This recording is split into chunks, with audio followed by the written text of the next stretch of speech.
ഇല്ലക്ക, ഇക്ക വേറൊരു കല്യാണം കഴിക്കണത് എനിക്ക് സങ്കല്പിക്കാനും കൂടി ആവില്ല. നിങ്ങൾ എന്നെ ഉപേക്ഷിക്കരുത് പ്ലീസ് ഇക്ക.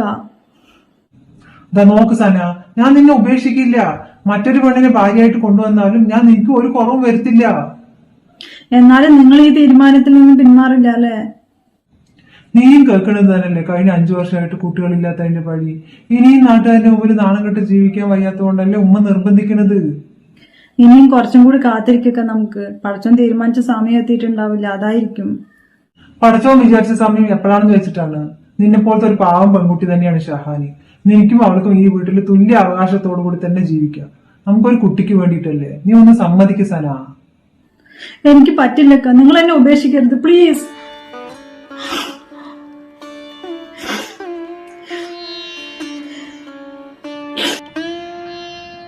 നീ വാ, ഇവിടെ ഇരിക്കി. ഞാൻ പറയുന്നതൊന്ന് മുഴുവൻ കേക്ക്.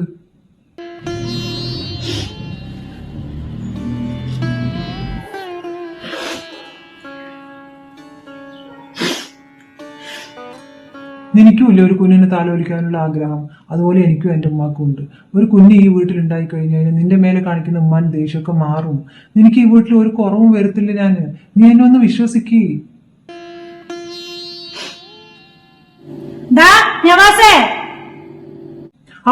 വരുന്നു.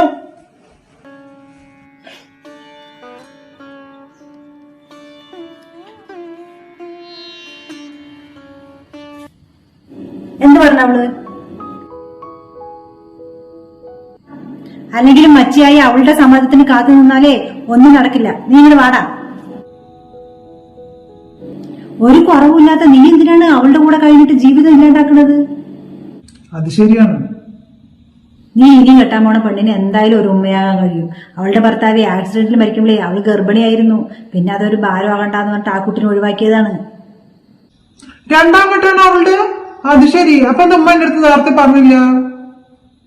നിന്റെ രണ്ടാം കെട്ട് തന്നെയല്ലേ? ഇതൊക്കെ അത്ര പറയാനുണ്ടാ? ആ കുട്ടിനെ ഞാൻ ഫോൺ വിളിച്ചു തരാം, നീ ആ കുട്ടിയുടെ അടുത്ത് സംസാരിക്കും.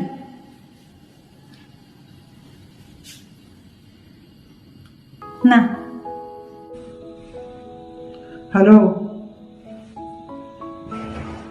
ഹലോ, ഇതെന്താ ഒന്നും മിണ്ടാത്തത്? ഷഹാനാന്റെ വിവാഹം കഴിഞ്ഞതൊന്നും ഞാൻ അറിഞ്ഞില്ല. ഉമ്മ ഇപ്പോഴാണ് എന്റെ അടുത്ത് പറഞ്ഞത്. ഭർത്താവ് മരിച്ചപ്പോൾ ഇനിയൊരു ജീവിതം വേണ്ടാന്ന് വെച്ചതായിരുന്നു ഞാൻ. ഭർത്താവില്ലാണ്ട് കുഞ്ഞ് വേണ്ടാന്ന് പിന്നെ വീട്ടുകാരൊക്കെ നിർബന്ധിച്ചപ്പോൾ പിന്നെ കുഞ്ഞിനെ അബോർട്ട് ചെയ്തു. ഇഷ്ടമുണ്ടായിട്ടൊന്നുമല്ല, അവരിൻ്റെയൊക്കെ നിർബന്ധപ്രകാരം അങ്ങനെ ചെയ്യേണ്ടി വന്നു. പക്ഷെ ഒറ്റയ്ക്ക് ജീവിച്ചു തുടങ്ങിയപ്പോഴാണ് ജീവിതം മടുത്തത്. അതാണ് അങ്ങനെ ഒരു വിവാഹത്തിന് ഞാനും സമ്മതിച്ചത്. പിന്നെ ഒറ്റയ്ക്ക് ജീവിക്കാൻ തുടങ്ങിക്കഴിഞ്ഞാൽ പിന്നെ നാട്ടുകാരനെ പറ്റിയിട്ട് അറിയാലോ, അവരിങ്ങനെ ഓരോന്നും പറയും. അതുകൊണ്ട് ഉമ്മാൻ്റെയും വാപ്പാൻ്റെയും നിർബന്ധപ്രകാരമാണ് ഇപ്പോൾ ശരി എന്നാ പിന്നെ എന്ന് വിചാരിച്ചത്. പിന്നെ അവിടുത്തെ കാര്യങ്ങളും ഉമ്മ പറഞ്ഞിട്ടുണ്ടായിരുന്നു. ഒരു കുഞ്ഞില്ലാത്തതിന്റെ പഴി കേട്ട് ഞാനും. അതാണ് ഇങ്ങനത്തെ ഒരു വിവാഹത്തിന് ഞാൻ സമ്മതിച്ചത്.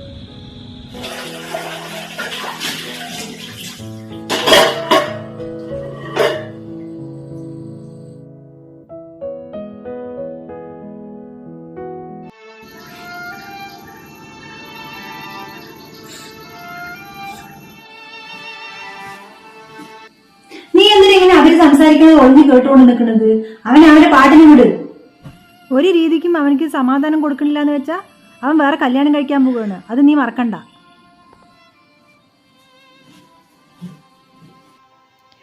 പടച്ചോനെ, എനിക്ക് പോകാൻ ഒരു സ്ഥലവും ഇല്ലല്ലോ.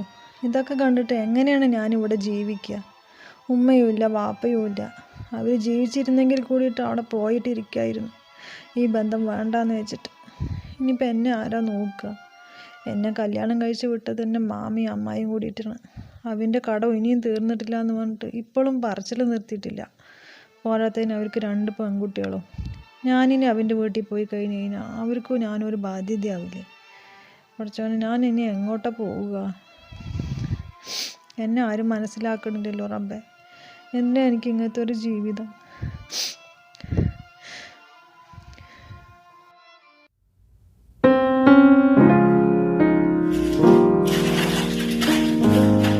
സന,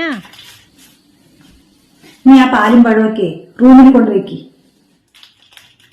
മിഴിച്ചു നിൽക്കാണ്ട് വേഗം കൊണ്ടുവെക്കി.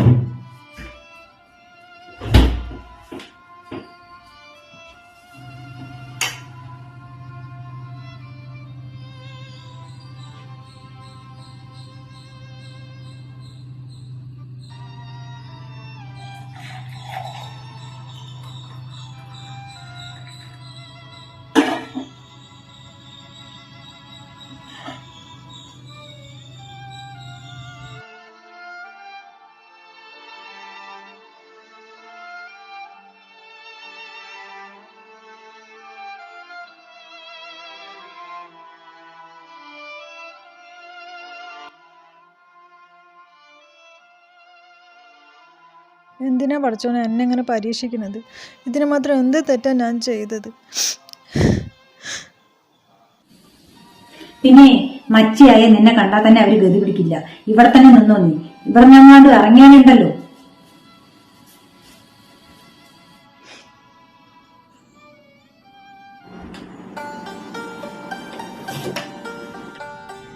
വാ ഇരിക്കി.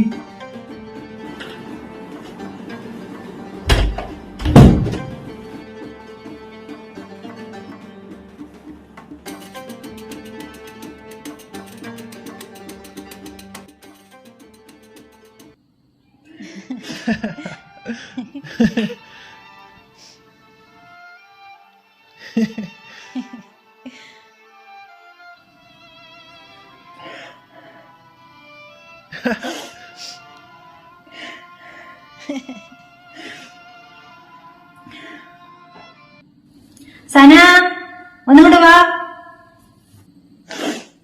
ആ എന്താണ്?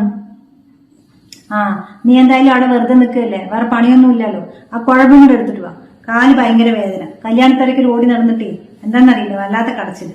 നീ ആ കുഴമ്പെടുത്തിട്ട് വന്നിട്ടേ ഒന്ന് ഒഴിഞ്ഞതാ. ഞാൻ ഇതുവരെ നിങ്ങൾ എന്റെ സ്വന്തം ഉമ്മാനെ പോലെ കണ്ടിട്ട് എല്ലാം ചെയ്തു തന്നിട്ടില്ലേ? ഇപ്പൊ വേറൊരു മരുമോളും കൂടി വന്നിട്ടുണ്ടല്ലോ. എന്തിനാ വെറുതെ കുഞ്ഞിനെ പ്രസവിക്കാൻ വേണ്ടി മാത്രം ആക്കണത്? ഇനി മുതൽ നിങ്ങൾ ഇതും അവളെ കൊണ്ട് ചെയ്യിപ്പിച്ചാൽ മതി. അവളെ പ്രസവിക്കാൻ കഴിവുള്ള പെണ്ണാണ്, അല്ലാണ്ട് നിന്നെ പോലെ ഒന്നിനും കൊള്ളാത്തവളല്ല. നിന്നെ അതിന് അവന്റെ ഭാര്യയായിട്ടൊന്നും അല്ല കാണുന്നത്, ഈ വീട്ടിൽ അടുക്കളക്കാരിയായിട്ട് മാത്രമാണ്. ശരിയാണ്, എനിക്കിപ്പോ ആ സ്ഥാനം മാത്രം തന്നെ ഉള്ളൂ. ഓ, പെണ്ണിന് എന്തൊരു അഹങ്കാരമാണ്, അതിനൊന്നും കുറവില്ല. ഓ, എന്തൊരു കടച്ചലാണ് കാലി.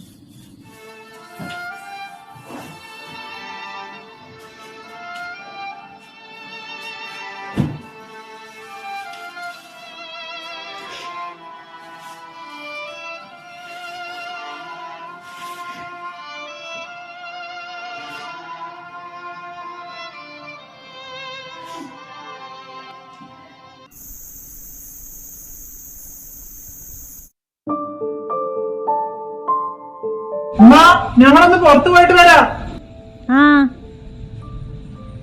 ഡാ, മഴ വരുന്നുണ്ട്, നേരത്തെ വാ, ഒരുപാട് വൈകാൻ നിക്കണ്ട.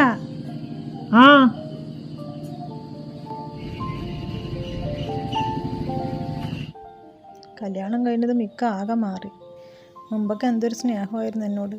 ഇപ്പം എങ്ങനെയെങ്കിലും പോകുമ്പോൾ ഒന്നും പറയുന്ന പോലും ഇല്ല, ഒന്ന് തിരിഞ്ഞു പോലും നോക്കണില്ല.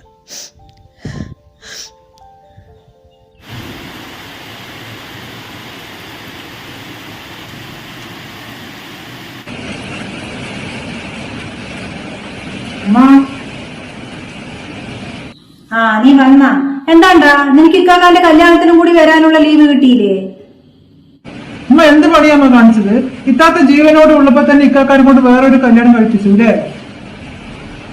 ഓ, വന്നതും തുടങ്ങിയ നിന്റെ വായിന്ന്. ആ മച്ചയായി അവളി വെച്ചിട്ട് അവൻ എത്രയെന്ന് വെച്ചിട്ടാ കഴിയ? അതും പറഞ്ഞിട്ട് ഇത്താത്താനെ കൊണ്ട് ഇങ്ങനെ ചെയ്യണ? കുട്ടികളില്ലാത്തവരൊക്കെ ഇങ്ങനെയാണ് ചെയ്യുന്നത്. 10-15 വർഷമായിട്ട് എത്ര പേർക്കാണ് കുട്ടികൾ ഉണ്ടായിരിക്കുന്നത്? ഇത് വേറെ 5 വർഷം തന്നെ അല്ലായല്ലോ. എന്നാൽ ഇക്കാക്കി ഇതിന് കൂട്ടു നിൽക്കുന്നത് ഞാൻ ഒരിക്കലും വിചാരിച്ചില്ല. അവനിക്കും ഉണ്ടാവില്ലേ ഒരു കുട്ടിനെ താലോലിക്കാനുള്ള ആഗ്രഹം? നീ നിന്ന് വെറുതെ വായിരിക്കണ്ടേ, വല്ലതും കഴിക്കാൻ നോക്ക്.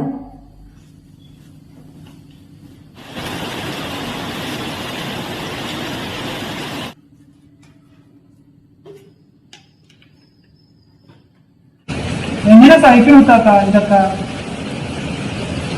സഹിച്ചല്ലേ പറ്റൂ സാധിക്ക്.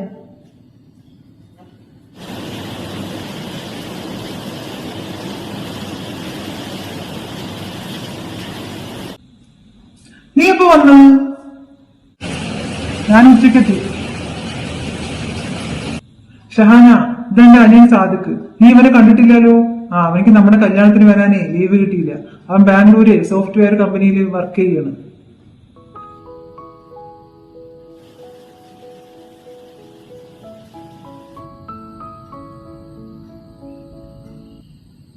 നിങ്ങളുടെ അനിയനിക്ക് എന്നെ പിടിച്ചില്ല തോന്നണു.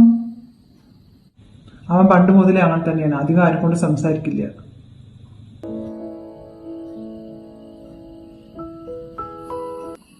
ഡാ, നീ പോണതിന്റെ മുന്നേ ഒരു പെണ്ണ് കെട്ടാൻ നോക്ക്. ഇങ്ങനെ വാലും നളിയില്ലാണ്ട് എത്രയെന്ന് വെച്ചിട്ടാ നടക്കണത്?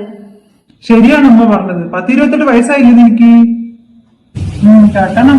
പക്ഷെ ഞാൻ കെട്ടുന്ന പെൺകുട്ടിക്ക് ഭാവിയിൽ കുട്ടികളില്ലാതെ വെച്ചിട്ടുണ്ടെങ്കിലേ അവനെ ഉപേക്ഷിക്കാൻ പറയരുത്. അങ്ങനെയാണെങ്കിൽ ഞാനൊരു പെൺകുട്ടിനെ കണ്ടുവച്ചിട്ടുണ്ട്. ആ അത് നന്നായി. ഇനിയിപ്പോ പെണ്ണ് അന്വേഷിച്ച് നടക്കണ്ടല്ലോ, പെട്ടെന്ന് തന്നെ കല്യാണം നടത്താം. ഈ നാട്ടുകാരിയാണ് മോനെ പെണ്ണ്. ഈ നാട്ടുകാരി മാത്രമല്ല, ഈ വീട്ടുകാരിയും കൂടിയാണ് അവള്.